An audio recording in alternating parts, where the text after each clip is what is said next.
আমি চৈতালি, বড়দের প্রণাম ও ছোটদের ভালোবাসা দিয়ে চলে এলাম। আজ আমি খুব সাধারণ উপায়ে আলু দিয়ে কাতলা মাছের ঝোল রেসিপিটি করে দেখাবো। আজকের এই মাছে আমি পেঁয়াজ রসুন ব্যবহার করব না। অনেকে মাছে পেঁয়াজ রসুনটা পছন্দ করে না, কিন্তু পেঁয়াজ রসুন না দিলেও কিন্তু এই মাছটা খেতে খুবই অপূর্ব হবে। গরম ভাতের সঙ্গে এটি খেতে খুবই ভালো লাগবে। এবার মাছগুলোকে লবণ হলুদ দিয়ে ম্যারিনেট করে 10 মিনিট রেখে দেবো। কড়াইটা গরম হয়ে গেছে, এবার এতে দিয়ে দেবো সর্ষের তেল। তেলের মধ্যে ফার্স্টে একটু লবণ দিয়ে দেবো। এবার এর মধ্যে দিয়ে দেবো মাছ। একটু অল্প মাছ রান্না করতে চাই, মাছগুলো একসাথে দিয়ে দেবো। তেলের মধ্যে যেহেতু লবণ দিয়ে দিয়েছিলাম, তাই মাছগুলো মিক্সতে দেখুন লেগে উঠবে না, লেগে যাবে না। এর মধ্যে লবণ দিয়েছিলাম বলে মাছগুলো কড়াইয়ের সঙ্গে লেগে যাবে না। এবার এগুলোকে উল্টিয়ে দেবো।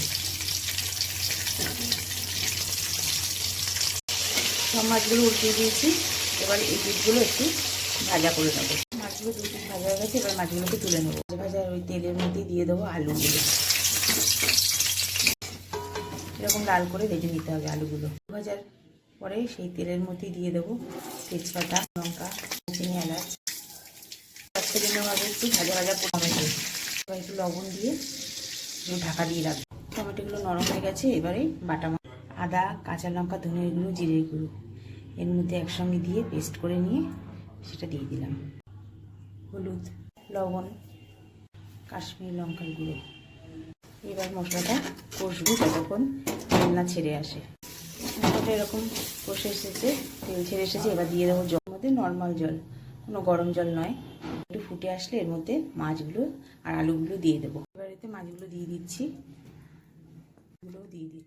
মাছগুলো দিয়ে মাছ আলু দিয়ে নাড়াচাড়া করে এবার গ্যাস বাড়িয়ে একটু ঢাকা দিয়ে রাখবো। একটু ভালো মতো ফুটে উঠলে গ্যাসটা তখন মিডিয়ামে দিয়েও ঢাকা দিয়ে রেখে দেবো। ফুটে এসে এর মধ্যে দিয়ে দেবো একটু গরম মশলা।